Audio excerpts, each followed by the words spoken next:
నమస్తే, welcome to Jillavani news bulletin. ముందుగా headlines చూద్దాం. ఏపీ బాధ్యతలు చేపట్టిన తర్వాత మొదటిసారిగా కుప్పంలో పర్యటించిన ముఖ్యమంత్రి మళ్లీ జన్మంటూ ఉంటే కుప్పంలోనే పుట్టాలని కోరుకుంటున్నారని సభాముఖంగా స్పష్టం చేసిన చంద్రబాబు నాయుడు.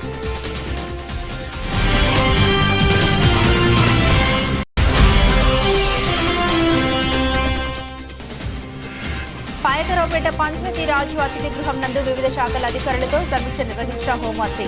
విధి నిర్వహణలో అలసత్వం వహిస్తే ఉపేక్షించేది లేదని హెచ్చరించిన వంగలపూడి అనిత.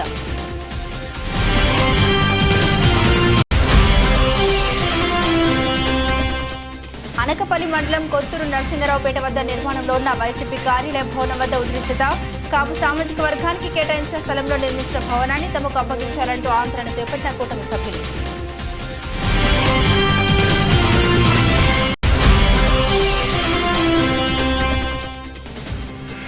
వైఎస్ఆర్ కాంగ్రెస్ పార్టీ త్వరలో జెండా పీకేస్తున్నారంటూ సంచలన వ్యాఖ్యలు చేసిన ఆనపర్తి ఎమ్మెల్యే నల్లమిల్లి. కాంగ్రెస్ లో పార్టీని కలపడానికి బెంగళూరులో డీకేతో జగన్ మంత్రాలు జరుపుతున్నారని ఆరోపించిన రామకృష్ణారెడ్డి. కుప్పం ప్రజలు ఎప్పుడూ నమ్మకం ఉంచారన్నారు సీఎం చంద్రబాబు. కేబినెట్లో 8 మందికి కొత్త వారికి అవకాశం కల్పించామని కుప్పం నియోజకవర్గంలో ఏర్పాటు చేసిన సభలో తెలిపారు. ఏపీ సీఎం చంద్రబాబు కుప్పం నియోజకవర్గంలో పర్యటిస్తున్నారు. ముఖ్యమంత్రిగా బాధ్యతలు చేపట్టిన తర్వాత తన సొంత నియోజకవర్గం కుప్పంలో ఇది తొలి పర్యటన. ఈ పర్యటనలో భాగంగా పలు అభివృద్ధి కార్యక్రమాలను శ్రీకారం చుట్టారు. గాలేరు నగరి ఆంధ్రనివా ప్రాజెక్టుల్ని పరిశీలించారు బాబు. అనంతరం కుప్పం బస్టాండ్ వద్ద ఏర్పాటు చేసిన బహిరంగ సభలో ప్రసంగించారు. ముందుగా ఎన్టీఆర్ విగ్రహానికి పూలమాలలు వేసి నివాళులర్పించి కొన్ని కీలక వ్యాఖ్యలు చేశారు. ఎవరైనా కుప్పంలో రౌడీయిజం చేస్తే అదే వారికి చివరి రోజు అవుతుందని హెచ్చరించారు. నాకు మళ్ళీ జన్మ అనేది ఉంటే కుప్పం ముద్దు బిడ్డగానే పుడతాను, మీ సేవ కోసమే ఉంటాను. అలాంటి అరుదైన అనుభవం ఈ నియోజకవర్గం. ఈసారి ఎన్నికలు జరిగాయి. 164 మంది ఎమ్మెల్యేలు గెలిపించారు. వైఎస్ఆర్ కాంగ్రెస్ పార్టీని చిత్తుగా ఓడించారు. 11 సీట్లే గెలిచారు. అంటే ప్రజాస్వామ్యంలో ఎవరైనా సరే విర్ర వీగితే ఇదే గతి పడుతుందని ప్రజలు నిరూపించారని చెప్పి నేను మీ అందరికీ తెలియజేస్తున్నా. కుప్పం నియోజకవర్గం ఉంది, నా సామాజిక వర్గం లేదు గాని ఈ వెనుకబడిన వర్గాలే నా సామాజిక వర్గం. 40 ఏళ్లుగా గెలిపిస్తున్నారు. అందుకే రాష్ట్రంలో 8 మంది కేబినెట్ మంత్రులుగా బీసీలను పెట్టాం. ఇది ఒక చరిత్ర. 24 మందికి 8 మంది బీసీలు ఉండడం చరిత్ర అని చెప్పి కూడా నేను మీకు తెలియజేస్తున్నా. ఈరోజు 4వసారి నేను ముఖ్యమంత్రిగా ప్రమాణ స్వీకారం చేశాను. ప్రమాణ స్వీకారం చేస్తానే పోలవరం పోయాను, అమరావతికి వెళ్లాను, అసెంబ్లీ సమావేశాలు పెట్టుకున్నాం, కేబినెట్ సమావేశం పెట్టుకున్నాం. తర్వాత నాకు ప్రత్యక్ష దేవుళ్ళైన కుప్పం దేవుళ్ళని కలవడానికి ఇక్కడికి వచ్చాను. ఇక్కడి నుంచి ప్రజాక్షేత్రానికి వెళతాను. వెళ్లే ముందు మీ ఆశీస్సులు తీసుకోవాలని, మీ అందరితో కలిసి మాట్లాడాలని, మిమ్మల్ని చూడాలనే ఉద్దేశంతోనే నేను ఇక్కడికి వచ్చాను. నేను ఈరోజు ఒకే ఒక విషయం మీ అందరికీ విజ్ఞప్తి చేస్తున్నాను. నేను మీకు రుణపడి ఉన్నాను. 5 ఏళ్లలో మీ రుణం తీర్చుకుంటానని మరొక్కసారి మీ అందరికీ హామీ ఇస్తున్నా, వాగ్దానం ఇస్తున్నా. అన్ని విధాలా అభివృద్ధి చేస్తాను. భగవంతుడు నాకు ఎంత శక్తి ఇస్తే నా అసెంబ్లీ నియోజకవర్గ అధికారులుగా పనిచేస్తున్న వారు కర్తవ్యంలో నిర్లక్ష్యం వహిస్తే తీవ్ర పరిణామాలు ఎదుర్కోవాల్సి వస్తోందని హోంమంత్రి వంగలపూడి అనిత హెచ్చరించారు. ఈ మేరకు అనకాపల్లి జిల్లా పాయకరావుపేట పంచాయతీరాజ్ అతిథి గృహం నందు హోం మినిస్టర్ అనిత వివిధ శాఖపరమైన అధికారులతో రివ్యూ మీటింగ్ నిర్వహించారు. హోంమంత్రిగా బాధ్యతలు స్వీకరించిన తర్వాత అనిత పాయకరావుపేటలో మొదటి సమావేశం నిర్వహించడంతో కూటమి నేతలు అనితను కలవడానికి అతిథి గృహం వద్దకు తండోపతండాలుగా చేరుకుంటున్నారు. ఈ సందర్భంగా నేతలు హోం మినిస్టర్కు భారీగా వినతి పత్రాలు అందజేశారు. అదేవిధంగా జనసేన నాయకులు తోట నాగేష్ అనితను కలిసి ముఠా కాలువల పునరుద్ధీకరణ, తాండవ రిజర్వాయర్, మినీ ఆనకట్టు పరిరక్షణ, పంట కాలువల నిర్మాణం, అభివృద్ధి వంటి పలు అంశాల పరిరక్షణకై వినతి పత్రం అందజేశారు. ఈ కార్యక్రమంలో టీడీపీ మండల పార్టీ అధ్యక్షుడు పెద్దిరెడ్డి చిట్టిబాబు, జనసేన పార్టీ నియోజకవర్గ ఇన్ఛార్జ్ గడ్డం బుజ్జి, టీడీపీ పట్టణ అధ్యక్షులు పెద్దిరెడ్డి శ్రీను, జనసేన పట్టణ అధ్యక్షులు ఆచంట దొర, టీడీపీ సీనియర్ నాయకులు జిల్లా తేదేప మాజీ ఉపాధ్యక్షులు గొర్రెల రాజుబాబు, మజ్జూరు నారాయణరావు, గూటూరు శ్రీనివాసరావు, యాళ్ల చిన్ని, పల్లా విలియం కేరి, చింతకల్ల రాంబాబు, దేవవరపు రాజుబాబు, గొల్లపల్లి నాగు, శివలింగ మల్లి, గూడాల ప్రదీప్ తదితర కుటుంబ నేతలు పాల్గొన్నారు. రివ్యూ వేదిక నుండి హోంమంత్రి వంగలపూడి అనిత మీడియాతో మాట్లాడారు. మండల రైతుల తరఫున రిప్రజెంటేషన్ ఇవ్వడం అవుతుంది. ఏంటి ఖరీఫ్ సీజన్కి గత 5 సంవత్సరాల్లో కూడా వైసీపీ ప్రభుత్వంలో ఎటువంటి పనులు చేయలేదు కాబట్టి ఈరోజు ఖరీఫ్ సీజన్కి రైతులందరూ కూడా సక్రమంగా పంట పండించుకోవాలంటే కాలువల దగ్గర ఉన్న మజాలకి తలుపులు లేవు. అది చాలా దౌర్భాగ్య పరిస్థితిలో ఉన్నాం. ఇమ్మీడియట్గా తలుపులు వేయించి ఈ ఖరీఫ్ సీజన్ రైతులందరికీ కూడా సక్రమంగా నీరు వచ్చేలా చేయాలని మొట్టమొదటి రైతాంగం తరఫున ఇవ్వడం జరిగింది. అలాగే తాండవ మినీ బ్యారేజీలు అయ్యి కట్టాం కాబట్టి ఆ కట్టుల కింద ఎక్కడా కూడా ఇసుక అది కూడా తవ్వకుండా పళ్ళు కానీ లేదా ట్రాక్టర్లు కానీ దొంగతనంగా తవ్వకుండా అడ్డుకట్ట వేయకపోతే రేపు ఇబ్బందులు పడవలసి వస్తుంది. రైతులు అందరూ కూడా కొన్ని వేలాది ఎకరాలు నష్టపోవడం జరుగుతుంది వరదలు వచ్చేయండి. కాబట్టి దాని మీద మొట్టమొదటిగా మనం రిప్రజెంటేషన్ ఇవ్వడం జరిగింది మేడం గారు. ఇంతకు ముందు వరకు జరిగింది వేరు, ఇప్పుడు జరగబోయేది వేరు. ఎవడైనా అక్రమ లేఅవుట్లు వేస్తారు, అక్రమంగా అఫీషియల్స్ మేనేజ్ చేసుకుని మేము లేఅవుట్లు వేసుకుంటాము, మాకు నచ్చినట్టు మేము ఉంటాము, ఎక్కడ పడితే అక్కడ అక్రమంగా లేఅవుట్లు వేయడం కానీ, అక్రమంగా చెరువులు తవ్వడం కానీ, అక్రమంగా పేదవాళ్ళ భూమిని ఆక్రమించుకోవడం కానీ, ఏదైనా ఇల్లీగల్గా ఎక్కడైనా చేయాలనే ఆలోచన రావడానికి కూడా మీరు వదిలేయండి. రోజుతో ఏదైనా త్రూ ప్రాపర్ ఛానల్ గవర్నమెంట్కి అనుకూలంగా గవర్నమెంట్కి అనుమతులు తీసుకొని ఏ వర్కైనా జరగాలి. అలా కాదు అని చెప్తే మాత్రం ఎట్టి పరిస్థితుల్లో టోలరేట్ పై చేసే పరిస్థితి లేదు. మళ్ళా ప్రెస్లో కూడా ఇంకోటి చెప్తున్నా, ముఖ్యంగా ఎవరైనా నా పేరు చెప్పి కానీ ఇల్లు ఇస్తాం డబ్బులు ఇవ్వండి, పెన్షన్ పెడతాం డబ్బులు ఇవ్వండి, లేకపోతే అలా చెప్తాం డబ్బులు ఇవ్వండి అని ఎవరైనా మిమ్మల్ని అడిగినా డైరెక్ట్గా చెప్తున్నా, నేను ఇక్కడ కంప్లైంట్ బాక్స్ కూడా ఏర్పాటు చేయడానికి సిద్ధపడుతున్నాను. ఎంఆర్ఓ ఆఫీస్ దగ్గర, కాంప్లెక్స్ దగ్గర, కాలేజెస్ దగ్గర కంప్లైంట్ బాక్స్ ఏర్పాటు చేస్తాం. ఎవరికైనా ఏ కష్టం వచ్చినా డైరెక్ట్గా నన్ను అప్రోచ్ అవ్వడం మీకు ఇబ్బంది అయితే ఆ కంప్లైంట్ బాక్స్లోని మీ తాలూకా కంప్లైంట్ వేస్తే ఎవ్రీ 5 డేస్కి కానీ 3 డేస్కి కానీ అవి సాగ్రిగేట్ చేసి సంబంధిత అధికారులకి పంపించుకొని నేను దాని పరిష్కార దిశగా ముందుకెళ్తా. ఎవ్వరికి కూడా ఇల్లు ఇవ్వడానికి రూపాయి ఇవ్వాల్సిన అవసరం లేదు, పెన్షన్ పెట్టడానికి రూపాయి ఎవరికి ఇవ్వాల్సిన అవసరం లేదు. ప్రభుత్వ సంక్షేమ కార్యక్రమాలు మీకు అందజేయడానికి ప్రభుత్వం సిద్ధంగా ఉంది. మీరు మధ్యవర్తులు ఎవరికి కూడా డబ్బులు ఇచ్చి మోసపోకండి. అలాంటి కల్చర్ తెలుగుదేశంలో లేదు. దయచేసి ఈ విషయంలో మీరందరూ కూడా అధికారులు ప్రాంప్ట్గా ఉండాలి, నాయకులు అందరూ కూడా ఈ విషయంలోని ఖచ్చితంగా ఉండాలని మనస్ఫూర్తిగా కోరుకుంటున్నాను.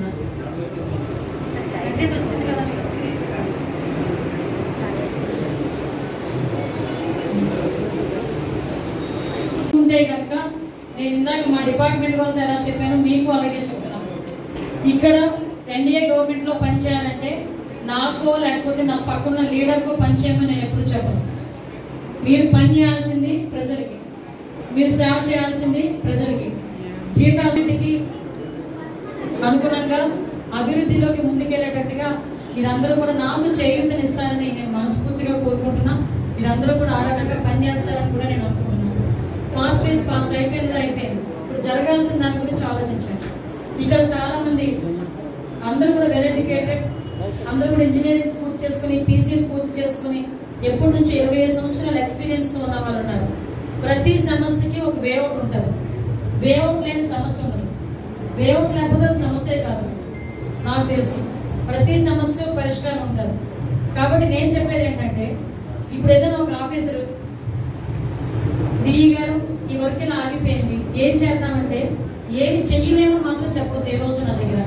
దాన్ని ఏ రకంగా చేస్తామన్న దానికి సలహా ఇవ్వండి. అది నేను ఏ రకంగా చేయగలనన్న దాని మీద నేను దృష్టి పెడతాను. కాబట్టి ఇప్పుడు అఫీషియల్స్ అంటారు, at the same time department వాళ్ళు కూడా క్లియర్గా చెప్తున్నాను. డిపార్ట్మెంట్లో కూడా ఎక్కడా కూడా ఎటువంటి ఇబ్బందులు కూడా కలగకుండా చూసుకోవాల్సిన బాధ్యత ఉంది. నాన్ డాక్టర్ విషయంలోని కానీ, గాంజాయి విషయంలోని కానీ, ముఖ్యంగా మీరు మీ అదృష్టమో లేకపోతే మీ దురదృష్టమో తెలియదు, హోమ్ మినిస్ట్రీ ఉన్న దగ్గర మీరు పనిచేయడం సొంత నియోజకవర్గంలో. కాబట్టి కొంచెం మీకు ప్రెజర్ ఉంటుంది, డెఫినెట్గా ప్రెజర్ ఉంటుంది. మీరు ఆ ప్రెజర్ని కూడా చాలా తేలిగ్గా తీసుకోండి. ప్రెజర్ పడద్దు. కానీ ఇక్కడ ముందు పైలట్ ప్రాజెక్ట్ కింద ఇక్కడే ముందు స్టార్ట్ అవ్వాలి ప్రక్షాళన అనేది. అది అన్ని డిపార్ట్మెంట్స్ ప్రక్షాళన అనేది ఇక్కడ నుంచి జరగాలి. కాబట్టి మీరు అందరూ కూడా నాకు సహకరించండి. అయిపోయిన తర్వాత ప్రెస్ వాళ్ళందరూ కనుక బయటకు వెళ్తే నేను మా అఫీషియల్స్తో ఒకసారి క్లియర్గా నేను ఒకసారి మాట్లాడుకుంటాను. అనకపల్లి కొత్తూరు నరసింగరావుపేట వద్ద నిర్మాణంలో ఉన్న వైసీపీ కార్యాలయ భవనం ఉద్రిక్తత. కాపు సామాజిక వర్గానికి కేటాయించిన స్థలంలో నిర్మించిన వైసీపీ భవనాన్ని తమకు అప్పగించాలంటూ జనసేన, బీజేపీ, టీడీపీ నాయకులు ఆందోళన నిర్వహించారు. ఈ సందర్భంగా రాష్ట్ర తెలుగు రైతు అధికార ప్రతినిధి గొంతున శ్రీనివాసరావు మాట్లాడారు. గత తెలుగుదేశం ప్రభుత్వంలో కాపు సామాజిక వర్గానికి కేటాయించిన స్థలాన్ని వైసీపీ ప్రభుత్వం వచ్చిన తర్వాత వైసీపీ కార్యాలయం కింద నిర్మించిన స్థలాన్ని వెంటనే మా కాపు సామాజిక వర్గానికి కేటాయించాలని అన్నారు. కాపు సామాజిక వర్గానికి కేటాయించిన స్థలంలో నిర్మించిన వైసీపీ భవనాన్ని వెంటనే తమకు అప్పగించాలని తెలియజేశారు. భవనాన్ని కూల్చివేయకుండా రాష్ట్ర ప్రభుత్వం స్థలాన్ని భవనాన్ని కాపు సామాజిక వర్గానికి అందజేయాలని అన్నారు. ఈ కార్యక్రమంలో మాదంశెట్టి నీలబాబు, కాయల మురళి, కసిరెడ్డి సత్యనారాయణ, కర్రి బాబి, తాడి రామకృష్ణ, దూలం గోపి, సందన సునీల్, సకల గోవింద్, గంగుపాము, మహేష్, తలారి, కాశీనాయుడు మరియు జనసేన, టీడీపీ, బీజేపీ నాయకులు, కార్యకర్తలు పాల్గొన్నారు. మన అప్పటి ముఖ్యమంత్రి నారా చంద్రబాబు నాయుడు గారు టైంలో అప్పటి శాసనసభ్యులు పీలా గోవింద సత్యనారాయణ గారి కోరిక మేరకు ఈ స్థలాన్ని కాపులు కేటాయించడం జరిగింది. కాపులు కేటాయించిన స్థలంలో కాపులందరం కూడా ఇక్కడ కాపు సామాజిక భవనం కట్టుకొని మేమందరం కూడా కాపుల తాలూకా సమావేశాలకు ఉపయోగించుకోవాలనే ఉద్దేశంతో ఈ స్థలాన్ని అప్పుడు గవర్నమెంట్లో పోరాడి సాధించుకోవడం పిలగొంద సత్యనారాయణ గారు పోరాడి సాధించారు. దీనికి మాకు కాపులకి అలాట్మెంట్ కూడా చేయడం జరిగింది. అలాంటి స్థలాన్ని గవర్నమెంట్ మారిన తర్వాత జగన్మోహన్ రెడ్డి అప్పుడే మినిస్టర్ గారు కూడా నిరంకుశంగా దౌర్జన్యంగా ఈ స్థలాన్ని కబ్జా చేసి మరి కాపు భవనాన్ని కాకుండా పార్టీ కార్యాలయానికి కేటాయించుకోవడం జరిగింది. వెంటనే ఈ భవనాన్ని మా కాపులకి కేటాయించి దీన్ని పడగొట్టకుండా ఈ స్థలాన్ని భవనంతో సైతంగా మా కేటాయించి కాపుల బిడ్డలందరూ కూడా ఉపయోగించుకొని కాపుల తాలూకా వివాహాది కార్యక్రమాలు కానీ, ఫంక్షన్లు కానీ, ఒక సమావేశాలు కానీ వినియోగించుకునే విధంగా మా కాపులకు ఉపయోగపడే విధంగా మాకు ఈ స్థలాన్ని, బిల్డింగ్ని కూడా కాపు సమాజానికి భాగంగా మాకు కేటాయించాలని కోరుకుంటూ మరి గౌరవ ముఖ్యమంత్రి గారిని, ప్రభుత్వాన్ని మేము కోరుతున్నాం. అనకాపల్లి జిల్లా పాయకరావుపేటలో స్థానిక గౌతమ్ సెంటర్లో వెలిసిన అతి పురాతన ప్రసిద్ధి చెందిన ఆంజనేయపుత్రుని ఆలయాన్ని ఆలయ ధర్మకర్త స్వర్గీయ గార సింహాచలం దాతల సహకారంతో పునర్నిర్మాణం చేసి 40 ఏళ్ల నుండి ఆంజనేయ స్వామికి నిత్యం పూజలు, నవరాత్రులు నిర్వహించేవారు. ఆయన తదనంతరం సింహాచలం కుమారుడు గార చంద్రశేఖర్ స్వామివారి ఆలయ బాధ్యతలు తీసుకుని పూజాది కార్యక్రమాలు నిర్వహిస్తున్నారు. ఈ నేపథ్యంలో శేఖర్ ఆధ్వర్యంలో ఆంజనేయ స్వామి నవరాత్రులను నిర్వహించి మంగళవారం ఆలయం వద్ద భారీ అన్న సమారాధన ఏర్పాటు చేశారు. ఈ కార్యక్రమంలో భక్తులు భారీగా పాల్గొని స్వామివారిని దర్శించుకుని తీర్థ ప్రసాదాలు స్వీకరించి అన్న సమారాధనలో పాల్గొన్నారు. అన్న సమారాధన కార్యక్రమానికి సహకరించిన పెద్దలకు, పరిసర ప్రాంత షాపుల యాజమాన్యానికి, కమిటీ సభ్యులకు చంద్రశేఖర్ కృతజ్ఞత తెలిపారు. ఈ కార్యక్రమంలో దగ్గుపల్లి సత్యబాబు, గార శివానంద్, గార చిన్న నాని, పెద్దనాని, రావాడు పండు, ఎత్తుల అప్పలకొండ, పెంకె నాగేశ్వరరావు, పడల నాగేష్, పడమల ఈశ్వరరావు, గుల్లల రమణ, డేగల శ్రీరామూర్తి, అంజురి దుర్గా ప్రసాద్, కుందటి తలుపులు, లావేటి శివ తదితరులు పాల్గొన్నారు. ఈ సందర్భంగా పడల నాగేష్, దగ్గుపల్లి సత్యబాబు, గారశేఖర్ మీడియాతో మాట్లాడారు. ఇది 1972లో స్థాపించారు గారో సింహాచలం గారు. ఆనాటి నుంచి ఈనాటి దాకా కూడా ఇక్కడ విజయవంతంగా నవరాత్రులు చేయడం జరుగుతుంది. అదేవిధంగా నవరాత్రుల్లో భాగంగా కూడా ప్రజలు ఎంతోమంది వచ్చి ఇక్కడ భక్తులు పూజలు చేయించుకోవడం జరుగుతుంది. దాని అనంతరం కూడా ఇక్కడ అన్న సమారాధన కార్యక్రమం కూడా ఎంతో విజయవంతంగా జరుగుతుంది. ఈరోజు అన్న సమారాధన జరుగుతుంది. ఈ జరిగిన సందర్భంగా కూడా ఎంతోమంది భక్తులు వచ్చి స్వామివారిని ఆశీర్వదించుకొని ఆయన తీర్థ ప్రసాదాలు స్వీకరించడం జరిగింది. ఇక్కడ ఉన్నటువంటి అలాగే ఆంజనేయ స్వామి గుడికి ఇంకా మీదట కూడా ఇంకా ఎంతో అభివృద్ధి చేయాలనే విషయం మీద మన గౌరవ శేఖర్ ఆధ్వర్యంలో కూడా జరుగుతుంది. దీనికి తగిన భక్తులు ఎవరైనా ఉంటే ఈ గుడి ఇంకా ఎంతో ఎత్తుకి ఎదగాలని చెప్పేసి ఇక్కడ ఉన్న కార్యక్రమాలు ఇంకా విజయవంతం జరగాలని చెప్పేసి ఈ శేఖర్ ఈరోజు ముందుకొచ్చి దీన్ని కంటిన్యూ చేయడం జరుగుతుంది. గారా సింహాచలం గారి అబ్బాయి శేఖర్ ఎంతో ఘన విజయంగా అన్న సంతర్పణ చక్కగా జరిపించి ప్రజలందరికీ చక్కగా భోజనం పెట్టించి అందరికీ చక్కని భోజన కార్యక్రమాలు పెట్టి అన్న సందర్భంలో విజయవంతం చేసి ఇలాగే ఇప్పుడు కూడా చక్కని అన్న సందర్భం పెడుతూ ఎంతో ఘనంగా ఆంజనేయ స్వామి ఉత్సవాలు జరపాలని మనస్ఫూర్తిగా కోరుకుంటున్నాను. మా నాన్నగారు ఉన్నారు కాబట్టి ఇప్పుడు నాన్నగారు చనిపోయారు. నా వల్ల నా వల్ల నేను చేస్తున్నాను. నాకు ప్రతి షాపులు కూడా నాకు సపోర్ట్ చేస్తారని నేను చాలా రిక్వెస్ట్ చేస్తున్నాను. ఆయన సత్యబాబు అని సార్. పెంచిన పెన్షన్ బకాయిలతో పాటు 7,000 రూపాయల పెన్షన్ పంపిణీతో జూలై 1వ తేదీన పండుగ వాతావరణం నెలకొనబోతుందని శాసనసభ్యులు గొండు శంకర్ పేర్కొన్నారు. ఇచ్చిన ప్రతి హామీని ప్రాధాన్యత క్రమంలో నెరవేర్చేందుకు తమ ప్రభుత్వం కృషి చేస్తూ ఉందన్నారు. శాసనసభ్యునిగా ప్రమాణ స్వీకారం చేసిన అనంతరం తొలిసారిగా విశాఖ ఏ కాలనీలోని తన కార్యాలయంలో ఎమ్మెల్యే గొండు శంకర్ మంగళవారం పాత్రికేయ సమావేశంలో మాట్లాడారు. రాష్ట్రంలో ప్రజాప్రభుత్వం అధికారంలోకి వచ్చిందన్నారు. అన్ని వర్గాల ప్రయోజనాన్ని కాపాడేందుకు వారి సంక్షేమానికి ప్రభుత్వం కట్టుబడి ఉందన్నారు. ఎన్నికల్లో తనకు ఘన విజయాన్ని అందించిన ప్రజలకు పార్టీ శ్రేణులకు కృతజ్ఞత తెలియజేస్తూ ఎన్నికల ముందు ఇచ్చిన ప్రతి మాటకు కట్టుబడి సమస్యల పరిష్కారంపై దృష్టి సారించారని తెలిపారు. నియోజకవర్గాన్ని రాష్ట్రంలో నెంబర్ 1గా నిలపడానికి ప్రజలు పార్టీ నాయకులు సహకరించాలని ఆయన ఈ సందర్భంగా కోరారు. పూర్తి నమ్మకంతో ఉంటూ నాకు ఇప్పుడు సహాయ సహకారాలు అందిస్తూ మీ యొక్క అమూల్యమైన ఏదైనా విషయాలు ఏవైనా ఉంటే నాకు సలహాలు సూచనలు ఇస్తూ నన్ను ముందుకు తీసుకెళ్లి మన నియోజకవర్గం సమస్యలు లేని నియోజకవర్గంగా అందరూ ఆనందంగా ఉండే నియోజకవర్గంగా అలాగే సంక్షేమ పథకాలు అందరికీ అర్హులైన వాళ్ళందరూ కూడా చిన్న చిన్న సాంకేతిక కారణాలతో వాళ్ళకి క్యాన్సిల్ అయిపోయిన వారికి కూడా మళ్ళీ అవన్నీ అడ్డంకులు తొలగించి ముందుకు వచ్చి వారందరూ కూడా అందించే విధంగా మనం ముందుకు వెళ్ళాలని నేను తెలియజేసుకుంటూ ఈ సందర్భంగా పార్టీ శ్రేణులు కానీ అలాగే ఎన్డీఏ కూటమి కానీ అందరూ కూడా మన ప్రభుత్వం యొక్క పథకాలని సక్రమంగా అమలయ్యే విధంగా మీరందరూ సలహాలు సహాయాలు నాకు చేయాలని కోరుకుంటూ ఈ గతంలో ఎలాగైతే నాకు ఈ పాత్రికేయ మిత్రులందరూ కూడా సహాయ సహకారాలు అందించారో రానున్న 5 ఏళ్ళు కూడా మీరందరూ కూడా ప్రింట్ మీడియా ఎలక్ట్రానిక్ మీడియా మిత్రులందరూ కూడా నాకు సహకరించండి.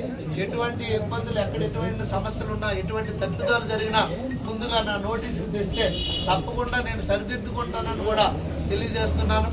ఈ సందర్భంగా అందరికి కూడా నేను నా హృదయపూర్వక నమస్కారాలు తెలియజేసుకుంటూ నాకు మీరందరూ కూడా సహకరించాలని కోరుకుంటూ మరొకసారి నాకు ఈ అవకాశం ఇచ్చి ఇంతటి ఘన విజయం సాధించి పెట్టిన నియోజకవర్గ ప్రజలకు అలాగే నాకు అవకాశం కల్పించిన నారా చంద్రబాబు నాయుడు గారికి అలాగే లోకేష్ అన్న గారికి అలాగే కిందరాపు రామన్న గారికి కిందరాపు అచ్చెన్నాయుడు గారికి అలాగే రవణ గారికి ఇతర తెలుగుదేశం పార్టీ నాయకులకు అందరికి కూడా పేరు పేరున నా హృదయపూర్వక నమస్కారాలు ధన్యవాదాలు తెలియజేసుకుంటూ అందరికీ నమస్కారాలు. ఎమ్మెల్యేగా ఎస్పీ మేడం కూడా చెప్పడం జరిగింది.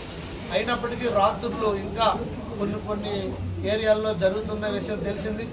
రాబోయే అతి తక్కువ రోజుల్లో రాష్ట్ర ప్రభుత్వం స్పష్టమైన ఆదేశాలు రాబోతున్నాయి. ఎన్నికల ముందు వారాహి యాత్రలో పవన్ కళ్యాణ్ ఆరోపించినట్లు 32,000 మంది మహిళల మిస్సింగ్లపై ప్రముఖ న్యాయవాది జైభీం భారత్ పార్టీ అధ్యక్షుడు జడ శ్రావణ్ కుమార్ ఇప్పుడు ప్రశ్నిస్తున్నారు. గతంలో 32,000 మంది మహిళల్ని వాలంటీర్ల ద్వారా ట్రాప్ చేసి ఇతర రాష్ట్రాలకు ఇతర దేశాలకు ట్రాన్స్పోర్ట్ చేయబడ్డారని పవన్ కళ్యాణ్ ఆరోపించారు. పవన్ కళ్యాణ్ గారు ఇప్పుడు దానికి సమాధానం చెప్పకపోతే మీ ఉప ముఖ్యమంత్రి పదవికి రాజీనామా చేయాలి అంటూ ఇటీవల శ్రావణ్ కుమార్ చేసిన వ్యాఖ్యలు ఇప్పుడు సోషల్ మీడియాలో వైరల్ అవుతున్నాయి. ఈ వీడియో క్లిప్లను వైసీపీ సోషల్ మీడియాలో పోస్ట్ చేస్తోంది. Law and order maintenance. నేను ఇంతకు ముందు కూడా గత ప్రెస్ మీట్లో చెప్పాను. ఆనరబుల్ డిప్యూటీ చీఫ్ మినిస్టర్ 32,000 మంది ఆడపిల్లలు గత ప్రభుత్వంలో ఇష్టం వాళ్ళు వాలంటీర్స్ ద్వారా ట్రాన్స్పోర్ట్ చేయబడ్డారు, వాళ్ళు ట్రాఫికింగ్ చేయబడ్డారు, ఇతర రాష్ట్రాలకి ఇతర దేశాలకి అమ్మేయబడ్డారు, వ్యభిచార కూపంలోకి వాళ్ళందరినీ తీసుకువెళ్ళబడ్డారు. దానికి వాలంటీర్స్ సహకరించారు అని you made a very clear statement or the public. అదేదో 4 గోడల మధ్య మాట్లాడిన స్టేట్మెంట్ కాదు. ఆనరబుల్ డిప్యూటీ చీఫ్ మినిస్టర్ గారు, మీరు మాట్లాడిన ప్రతి మాట ఆన్ రికార్డ్ మా దగ్గర ఉన్నది. అండ్ ఏ అమ్మాయిలు ఎక్కడెక్కడ అమ్మాయిలు ఏ పోలీస్ స్టేషన్లో అమ్మాయిలు ఆ విధంగా మిస్సింగ్కి గురయ్యారో ఆ ఎఫ్ఐఆర్లతో సహా మా దగ్గర డేటా ఉంది. మీకు ఒకవేళ అధికారికంగా డేటా లేకపోతే మీ దగ్గరికి నేను డేటా పంపిస్తాను. ఆ డేటాను పట్టుకొని మీరు కేవలం మీ దగ్గరకు వచ్చిన వినతుల్లో ర్యాండమ్గా ఒక అమ్మాయి మిస్ అయిందండి అంటే సిఏ గారికి ఫోన్ చేసి సిఏ గారు ఎక్కడుంది ఆ అమ్మాయి అర్జెంటుగా తీసుకురానని చెప్తే కుదరదు. అది కుదరదు. మేము ఒప్పుకోం. ఎట్టి పరిస్థితుల్లో 30,000 మంది అమ్మాయిలు 32,000 మంది అమ్మాయిలు సబ్జెక్ట్ టు కరెక్షన్. మీరు ఇమ్మీడియట్గా ఒక టాస్క్ ఫోర్స్ వేయాలి. ఏ రోజున అంతమంది అమ్మాయిలు ఎక్కడ దొరికారు, ఎక్కడ ఉన్నారు, గంటకి రోజుకి గంటకి ఒక స్క్రోలింగ్ ఇవ్వాలి. 30,000 మంది అమ్మాయిలు. It is not easy task sir. I'm requesting honourable chief minister, honourable deputy chief minister, honourable home minister, 30,000 మంది అమ్మాయిలు ఈ రాష్ట్రంలో 5 సంవత్సరాల పాటు వెళ్ళిపోతే ఇంతవరకు పోలీసులు వాళ్ళని పట్టుకోకపోతే మీరు అధికారంలోకి వచ్చి నెల రోజులైనా దాని మీద యాక్షన్ తీసుకోకపోతే వాట్ ఈస్ ఇట్ కాల్డ్? దాన్ని ఏమంటాము? అంటే కేవలం మీరు ఆరోపణలు చేశారా? యాక్సెప్ట్, నేను ఆరోపణ మాత్రమే చేశాను, అలాంటి పిల్లలు ఎవరు తప్పిపోలేదని చెప్తారా? మీరు చెప్పండి. చెప్పి మీరు క్షమాపణ చెప్పండి. మీరు డిప్యూటీ చీఫ్ మినిస్టర్గా రిజైన్ చేసేయండి. కలియుగ ప్రాపంచిక జీవనంలో ఆధ్యాత్మికతకు ఆటంకాలు తొలగించే సంకష్టహర చతుర్థి మాసోత్సవం కష్టాలు తొలగించే వెంకటేశ్వర స్వామి నామ శక్తిపాత స్పందించే సర్వదేవత వ్రతాల మణిహారమని భోగి గణపతి పీఠం పేర్కొంది. ఉత్తరాదులు ఈ వ్రతాన్ని ఇంటింట శక్త్యానుసారం అల్పాహార విందుతో అత్యంత ఘనంగా జరుపుకుంటారన్నారు. కృష్ణ పింగళ సంకష్టహర చతుర్థి సందర్భంగా కాకినాడ సూర్యారావుపేట దూసలపూడి వారి వీధిలోని స్వయంభూపీఠంలో 5వ చతుర్థి ఉత్సవాన్ని మంగళవారం నాడు అత్యంత ఘనంగా నిర్వహించారు. మంగళ వాయిద్యాల నడుమ వేద పండితుల బృందంతో లోక కళ్యాణార్థం విశేష రీతిలో ఉపవాసకుల కుటుంబాలతో గంగార్పణం చేశామన్నారు. అంటే కష్టాల నుంచి, విఘ్నాల నుంచి మనల్ని రక్షించేటువంటిది. వెంకట అంటే పాపాల నుంచి కష్టాలను నివారించేటువంటిది వెంకట.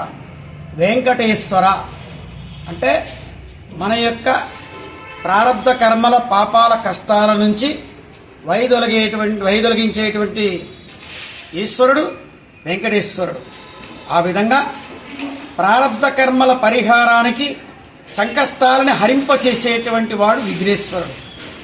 ఈ సంకట వెంకట ధామమే సర్వదేవతార్చనకు సంబంధించినటువంటి మణిహారం ఈ సంకష్టహర చతుర్థి. ఈ సంకష్టహర చతుర్థిని ఉత్తరాదిలో ప్రతి ఇంటిలోనూ కూడా చాలా ఘనంగా చేసుకుంటారు. తమ శక్త్యానుసారంగా అందరికీ కూడా అల్పాహార విందును ఏర్పాటు చేసుకుని వైభవంగా చేసుకుంటూ ఉంటారు. అటువంటి కార్యక్రమం స్వయంభూ శ్రీ భోగి గణపతి పీఠంలో 24 నెలల పాటు మాసోత్సవాలుగా జరుపుకునేటువంటి క్రమంలో ఇది 5వ నెల. ఈ విధంగా ఈ ఏడాది వినాయక చవితికి 8 నెలలు పూర్తవుతాయి. ఈ 8 అష్టగణపతుల్ని కూడా గణపతి నవరాత్రులలో ఇక్కడ 8 రోజుల పాటు సాయంత్రం వేళలో బాజా భజంత్రీలతో ఊరేగింపు నిర్వహించి ఈ నవరాత్రుల అనంతరం ఈ సంకష్ట చతుర్థి ఉపవాసం చేసినటువంటి కుటుంబాలతోటి ఆ యొక్క గణపతి ప్రతిమలని గంగమ్మ తల్లి ఒడికి చేర్చేటువంటి కార్యక్రమం వేద మంత్రోచ్చారణలతో శాస్త్రోక్తంగా ఆగమ శాస్త్ర పద్ధతిగా జరుగుతుంది. ఈ యొక్క కార్యక్రమాల్లో ప్రతి ఒక్కరు కూడా పాల్గొనవచ్చు. ఈ చతుర్థి ఉపవాసకులకి ఈరోజు సాయంత్రం వేళ గణపతి సహస్రనామ పారాయణతోటి పసుపు, కుంకుమ, రవిక, గాజులు ప్రదానంతో అల్పాహార విందు అందరికీ ఏర్పాటు చేయడం జరుగుతుంది. కాబట్టి ప్రతి ఒక్కరు కూడా ఈ కార్యక్రమంలో పాల్గొని చతుర్థి ఉపవాసం చేయవలసిందిగా భోగి గణపతి పీఠం లోక కళ్యాణార్థం కోరుకుంటోంది. ప్రభుత్వ నిబంధనకు వ్యతిరేకంగా కాకినాడ జేఎన్టీయూ వెనకాల డిమార్ట్ దగ్గరలో ఉన్న డాక్టర్ కేకేఆర్ గౌతమ్ స్కూల్లో పుస్తకాలు, స్టేషనరీ అమ్ముతున్న విద్యా సంస్థలపై చర్యలు తీసుకోవాలని పుస్తకాలు అమ్ముతున్న రూమ్ వద్ద ధర్నా నిర్వహిస్తున్న ఎస్ఎఫ్ఐ బృందం. విద్యాశాఖ అధికారులు వచ్చి పాఠశాలపై చర్యలు తీసుకునే వరకు ధర్నా విరమించలేదని ఎస్ఎఫ్ఐ కాకినాడ జిల్లా కార్యదర్శి ఎం గంగా సూరిబాబు హెచ్చరించారు.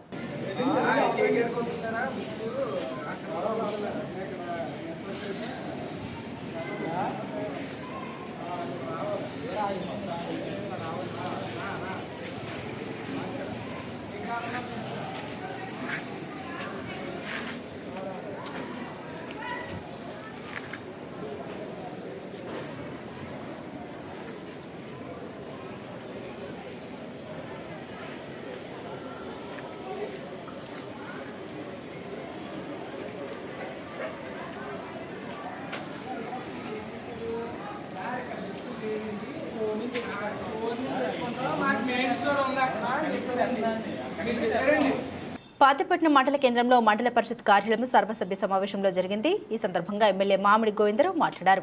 మండలంలో సమస్యలు అడిగి తెలుసుకున్నారు. విద్యుత్, రోడ్డు సమస్యలు ఆ శాఖ అధికారులకు దృష్టి పెట్టామని తెలిపారు. ఇది నిర్వహించడం జరుగుతుందని తెలియజేశారు. ఈ సభలో అధికారులు ఏ సమస్యలు ఉన్నాయో దృష్టికి తీసుకురావాలని ఆయన చెప్పడం జరిగింది. ఈ కార్యక్రమంలో mandal special officer M Karunakar Rao, ZPTC Lingala Usharani, MPP Dora Savitramma, mandal సలహాదారుడు M Ganapathi Rao, MPDO Ramakrishnam Raju, MRO, mandal అధికారులు, సర్పంచులు, ఎంపీటీసీలు పాల్గొన్నారు. గత ప్రభుత్వం అనేది వేరు, గత నాయకత్వం అనేది వేరు. నేను తిన్నో ఎవడు తిన్నావు, ఇది క్లియర్. నేను మాత్రం వ్యాపారాలు చేసుకుంటా అక్కడ శ్రీకాకుళం అవుతుంది ఇటు రావడం. ఎందుకంటే మరి నేను రాజకీయం చేయాలని మరి అక్కడ ఎవరికైనా దాని తర్వాత డబ్బులు కావాలి కదా. అంతేగాని నేను తిన్నావు. ఇప్పుడు ఆయన చెప్పిన దాన్ని చాలా హృదయ వికారంగా ఉంది. చాలా ఊళ్ళో అంగన్వాడీ బిల్డింగ్లు లేకపోతే ఉండే అంగన్వాడీ బిల్డింగ్లు పశువులు కొట్టుకుంటారంటే ఎంత దౌర్భాగ్యం ఉందో చూడండి. అసలు ఎందుకు అక్కడ అంగన్వాడీ టీచర్ ఎవరండి? సరే ఐటీజీ వచ్చి సాధిస్తున్నారు, ఓకే. ఎట్టి పరిస్థితుల్లో అలాంటివి ఏమైనా ఉంటే, ల్యాండ్ విషయంలో ఏమైనా ఉంటే స్వచ్ఛందంగా ఇప్పుడే విడిచిపెట్టేయండి. ఎందుకంటే ప్రభుత్వ విధి విధానాలు వచ్చినప్పుడు చాలా స్ట్రాంగ్గా ఉంటాయి. మళ్ళీ ఎక్కడ కూడా ఒక రౌడీ ఎమ్మెల్యే వచ్చాడని పదం రాకూడదు. నేను మళ్ళీ చెప్తాను. ఎందుకంటారంటే ఎట్టి పరిస్థితుల్లో ప్రభుత్వ విధి విధానాలు మాత్రం ఇప్పుడు ఆల్రెడీ నెక్స్ట్ మంత్ ఫస్ట్ వీక్లో కానీ సెకండ్ వీక్లో థర్డ్ వీక్లో కానీ అసెంబ్లీ అంటున్నారు ప్రభుత్వ విధి విధానాలు తప్పనిసరిగా ఉంటాయి. ఆ విధి విధానాలు కట్టుబడి ఏ నాయకుడైనా మేము పనిచేస్తాము. ఎట్టి పరిస్థితుల్లో దయా దాక్షిణ్యాలు ఉండవు. నాకైతే మాకు చాలా బాధ. కొన్ని ఊర్లు వెళ్తే అంగన్వాడీ పిల్లలు లేక మన ఇక్కడెక్కడ అంగన్వాడీ స్కూల్లో పాము అవి ఉన్నాయన్నారు. ఎక్కడ సమ్మది ఎవరిది ఎక్కడ సార్? అంతరా ఇక్కడ పాములే ఉంటే అక్కడ పశువులు కొట్టుకుంటారు. తేడా ఏంటంటే ఇక్కడ బిల్డింగ్ లాగా ఇబ్బంది పడుతుంటే మీరు బిల్డింగ్లు తెచ్చుకుని పశువులు కొట్టుకుంటారు. పరిస్థితి ఏముంది? అందుకే దయచేసి అందరూ ఒకసారి ఆలోచించి మీరందరూ ఎంపీఓ గారు మీరందరూ దాన్ని పర్యవేక్షణ చేసి ఇక్కడ ఉన్న మండల స్థాయి అధికారులందరూ చూసి నిజమెంత, వాస్తవం ఎంత, అవాస్తవం ఎంత తెలుసుకొని నాకు ఇన్ఫర్మేషన్ ఇవ్వండి సార్. ఇవ్వడమా లేకపోతే వాళ్ళు కొల్ల తీసుకొని ఇవ్వడం అనేది కన్ఫ్యూజన్ ఉందో సార్, అది కూడా మీరు క్లారిటీ ఇవ్వండి. అలాగే సార్, ఇంకెవరైనా అడిగితే అదే చెప్తాను సార్. అయితే మనకి ఈ ఏడాది సుమారు 830 మంది 10th క్లాస్ విద్యార్థులు ఎప్పుడు మన ప్రభుత్వ పాఠశాలలో మనకి 795 మంది పాస్ అయ్యారు. కేవలం 35 మంది ఉండిపోయారు. 95% పాస్ అయిపోయారు. ఆ 5% కూడా మనకి ఇప్పుడు సప్లిమెంటరీలో పాస్ అయ్యే అవకాశం ఉండిపోతే ఒక 2-3 ఉండిపోతారు మండల లెవెల్లో. మిగతా వాళ్ళందరూ పాస్ అయ్యే అవకాశం ఉంది. మనకి పాఠశాలలో చాలా సక్రమంగా నడుస్తున్నాయి, మంచి రిజల్ట్స్ వస్తున్నాయి సార్. అలాగే మనకి మిడ్ డే మీల్ కూడా బాగానే ఉంది. అయితే మెనూ ప్రాబ్లం వల్ల అంటే రోజు ఐటమ్ వల్ల నెక్స్ట్ మెనూలో సాంబార్ బాతు ఇలాంటి ప్రాబ్లమ్ కూడా ఒక విషయం సార్ నేను అన్నీ చెప్తాను. ఎవరైతే గవర్నమెంట్ స్కూల్లో చదువుతున్నారో మొత్తం మనకి ఎన్ని స్కూళ్ళు ఈ మండలంలో ఉన్నాయో ఫస్ట్ సెకండ్ వచ్చే వాళ్ళకి, ఎవరైతే 10th క్లాస్లో హైయెస్ట్ మార్కులు వచ్చే ఉన్న వాళ్ళకో ఈ ఆగస్టు 15 నుంచి ప్రతి సంవత్సరం కూడా ఫస్ట్ వచ్చే వాళ్ళకి 10,000, సెకండ్ వచ్చే వాళ్ళకి 15,000 రూపాయలు అనౌన్స్ చేయండి సార్. గవర్నమెంట్ స్కూల్ వచ్చిన పిల్లలందరూ. బులెటిన్ ముగించే ముందు హెడ్లైన్స్ మరోసారి. ఏపీ బాధ్యతలు చేపట్టిన తర్వాత మొదటిసారిగా కుప్పంలో పర్యటించిన ముఖ్యమంత్రి. మళ్లీ జన్మంటూ ఉంటే కుప్పంలోనే పుట్టాలని కోరుకుంటున్నారని సభాముఖంగా స్పష్టం చేసిన చంద్రబాబు నాయుడు.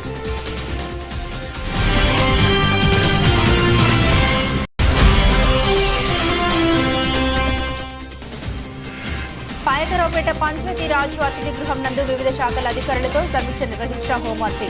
విధి నిర్వహణలో అలసత్వం వహిస్తే ఉపేక్షించేది లేదని హెచ్చరించిన వంగలపూడి అనిత.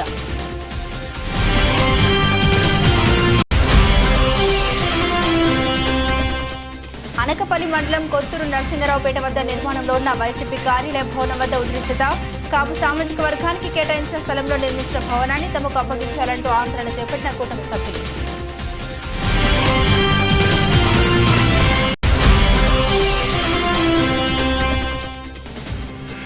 వైఎస్ఆర్ కాంగ్రెస్ పార్టీ త్వరలో జెండా పీకేస్తున్నారంటూ సంచలన వ్యాఖ్యలు చేసిన ఆనపర్తి ఎమ్మెల్యే నల్లమిల్లి.